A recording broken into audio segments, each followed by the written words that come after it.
Now, it was this documentary that claimed, which we know wasn't true. Yeah, check this out. We don't talk about things that are nonsense. We don't even entertain nonsense, my brother. Hollywood is no stranger to dark secrets, especially when it comes to the mysterious deaths of people who seem to know too much. And when it comes to Diddy, one of the biggest mysteries surrounds the tragic fate of his best friend, Anthony Wolf Jones. You know, the man rumored to be Justin's biological father, and the one who allegedly held the truth about what really happened to Biggie. A lot of shocking revelations about Wolf have come to light recently, but was his death the result of a power struggle in the criminal underworld? Could it have been fueled by Wolf's legal troubles and his rumored attempts to break away from a life of crime, and from Diddy himself? This is exactly what we're diving into. For a bit of background, Wolf was with another man during a heated argument over a woman at a bar in Buckhead around 4 a.m. in 2003. This was about some gangster shit, you know, some like this girl knocks Wolf hats off in the club. She was actually pregnant by Wolf, you understand?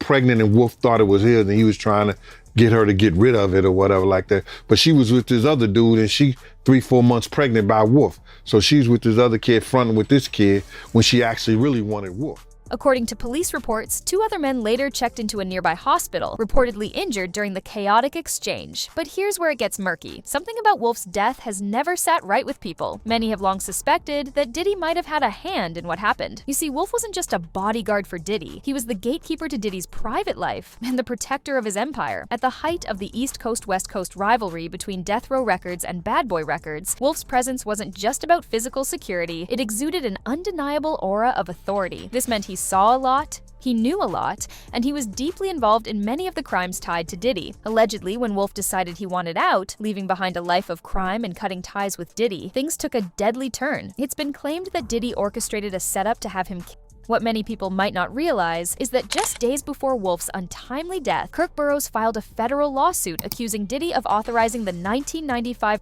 murder of Big Jake Robles. Big Jake was a close associate of Suge Knight and a mentor to the Ma Piru Bloods. In the explosive 37-page legal document, Burroughs claimed Diddy had formed an organization called the Enterprise, which was allegedly involved in multiple murders and extortion schemes. He also accused Wolf of being the trigger man behind Big Jake's death at an after-hours party following Jermaine Dupri's birthday celebration. Apparently, Wolf was set to testify as a key witness in the case, but just a week before he could take the stand, the bar altercation occurred. Reports suggest this was only the beginning of what Wolf was ready to expose. Some sources even claim he was prepared to reveal explosive details about what really happened to Biggie. As I mentioned, Wolf was a pivotal figure during the intense East Coast versus West Coast feud. Diddy didn't just rely on him for protection, he leaned on him for guidance too. If Diddy needed to handle Biggie or anyone from the other side, Wolf was his go-to, not just for advice, but also for muscle. In previous videos, we've already discussed how Diddy reportedly harbored jealousy over Biggie's friendship with Tupac even before their feud began. Apparently, Diddy had hoped to form a bond with Tupac, but Pac wasn't interested and allegedly didn't respect him. Many believe Diddy played a significant role in sparking the beef, even encouraging Biggie to write diss tracks. One prime example, Diddy released Biggie's single Who Shot Ya in 1995, fully aware it would be interpreted as a jab at Tupac. But beyond instigating the feud, Diddy was reportedly obsessed with maintaining complete control over Biggie's music. He went to great lengths to ensure Biggie stayed tied to Bad Boy Records, making it nearly impossible for him to leave. This isn't just speculation. Several people have claimed the same thing, including Gene Deal. He revealed that Biggie had plans to leave Bad Boy Records for a jaw-dropping $62 million deal. And Big was showing me a contract because I was saying to Big, Big was like, yo, Gene, I like you. I would take you with me, bruh, but you love that too much. I said, love that much? What the fuck you? I love it much. He said, yeah, you love him too much, bruh. I would take you with me. I said, nigga, how you gonna take me with you and you broke? He said, I'm broke. I said, yeah, broke, man. You owe Mike Gadget $30,000 for the system and them drop boxes he put in your truck. And he was like, yo, how you know that? I said, talk and run their mouth, Big. Yo, he said, oh. He said, but I'm about to get this money. So he showed me, I said, you about to get that money? He said, yeah, look at this. It had Charlie Baltimore, Cameron, Little C's, Little Kim, Junior Mafia, Tracy, I don't know, Tracy Murray? Tracy Lee. Tracy Lee, and the commission. And they I think the contract was for so many years for like 62 million. It comes out to like $62 million. I was like, that's what I said. I'm like, damn.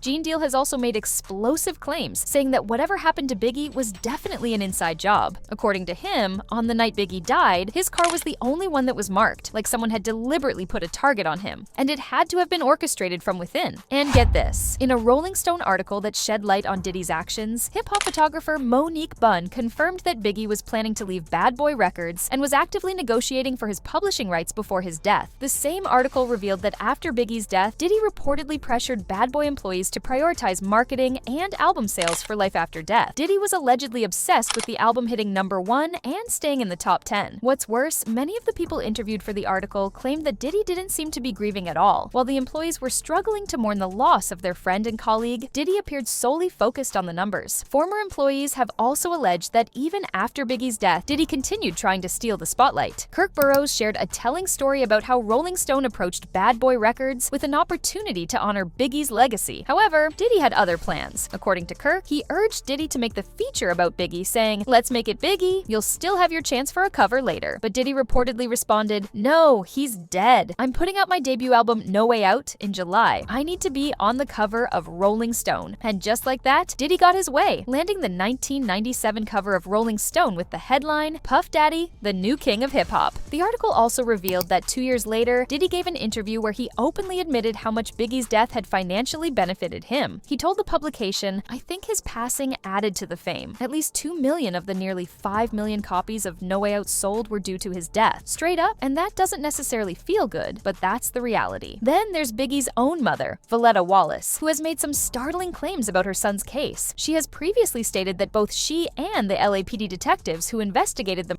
know exactly who is responsible, but a conspiracy has kept the case from ever being solved. According to her, the LAPD completed their investigation and discovered the truth, yet they've refused to take action, and she doesn't know why. To this day, no one involved has been arrested. Valletta described the situation as one giant conspiracy, where someone, somewhere, is clearly being protected. While speaking about her involvement in the project City of Lies, a film that focuses on the corruption surrounding Biggie's case, Valletta opened up further about the cover-up. She said, "I have strong hope that I don't care that it takes 40 years for the truth just for somebody to be accountable for what they did. Those in high positions try to put the case on the shelf and not let the truth come out. They do not want to expose these police officers for the crooks that they are. You know, all they wanted to do was to save their retirement. They didn't want to ruffle their feathers. They didn't want people from the East Coast to come over. They did everything they could under the real investigation to put it on the shelf. If Biggie's death was truly an inside job, and if Diddy was involved, then the other person who had all the details was undoubtedly Wolf. Allegedly, this was one of the confessions Wolf planned to make as he sought to leave his life of crime behind. But if that's the case, he had to be silenced. Allegedly. When it comes to Wolf, there's been plenty of speculation about how his connection to the infamous 1999 Club New York incident might have made him privy to secrets someone wanted buried. Gene Deal once shared details about this incident, saying that he and Wolf had been given the day off while Diddy and his then-girlfriend Jennifer Lopez were spending time in the Hamptons before heading on a Mediterranean cruise. According to Deal, Wolf was at a party when Diddy called him, saying he'd be joining him soon. Wolf apparently tried to talk him out of it, but Diddy still showed up at the bar and attempted to take over a section that another crew had already claimed. Deal described how Diddy flaunted his wealth, lining up bottles across the bar, until one individual approached him, saying, "We got money," and threw cash in Diddy's face. That's when the altercation erupted. Following the incident, Wolf was charged with criminal possession of a firearm in the 2nd and 3rd degree during the Manhattan nightclub trial. However, unlike Shine, who took the fall and served jail time, Wolf avoided prison. After the trial, Wolf reportedly wanted to turn his life around. His lawyer even stated after his death, "It's heart-wrenching. I spent a lot of time with Anthony, and he told me after the trial that I saved his life." After the Puffy case, he really decided to make a change and was doing well for himself. If Wolf had intended to reveal anything about this incident or Diddy's involvement, it's hard to imagine Diddy letting that happen. Allegedly, this could have been yet another reason Wolf was silenced. Allegedly, it wasn't just about the crimes or Wolf wanting to turn his life around. Rumors have long circulated that Wolf might actually be Justin's biological father, and this was reportedly another secret he was ready to expose. Many people have pointed out that in terms of appearance, Justin seems to resemble Wolf far more than Diddy. Even Gene Deal weighed in on this, saying that while he wasn't around at the time, it's clear to him that Justin bears a striking resemblance to Wolf. Diddy is actually Justin's father.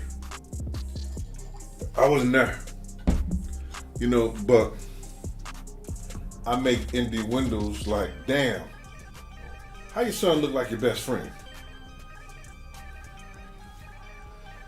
If he like it, I'll... Allegedly, Diddy couldn't handle the potential embarrassment of Misa having a child with Wolf, so he chose to raise Justin as his own. This wouldn't be entirely shocking, considering Diddy also adopted Al B. Sure's son, Quincy, when he was just 3 years old after Kim Porter began dating him in 1994. Now, I know some people argue that Misa taking Diddy to court for child support in 2004 would have required a test to confirm Justin's paternity. Yes, Misa did take him to court that year, and she even opened up about the situation, saying, "It hurts deeply. This is the hardest thing I've ever had to do. I'm very sad. I wouldn't have ever imagined it would come to this." The perception Sean projects outside the courtroom is quite different from the truth. He wants the public to have a certain perception of him, but the reality is that I'm here asking for money. For those who remember, the circumstances surrounding that situation were definitely suspicious. For instance, when Misa took Diddy to court, she revealed she was receiving just $5,512 a month in child support to care for their son, Justin, while Kim Porter was reportedly pulling in a hefty $35,000 a month for their son, Christian. And here's the thing, if Diddy had legally adopted Justin, he would have been obligated to pay child support even if Justin wasn't biologically his. So why was there such a huge gap in the amounts Justin and Christian were receiving if both were supposedly Diddy's children? Could it be because Justin isn't biologically his? And could this discrepancy have anything to do with Wolf's death? Maybe Misa could shed some light on this, but will she? Meanwhile, there are also allegations floating around that Diddy may have orchestrated the setup that led to Wolf's death. Why? Allegedly, Diddy owed Wolf a significant amount of money, and since Wolf was reportedly planning to leave his life of crime behind, Diddy may have felt there was no reason to pay him back. All these details seem to point to Diddy possibly playing a role in his best friend's death. But what do you think? Do you believe Diddy could have set up Wolf to be...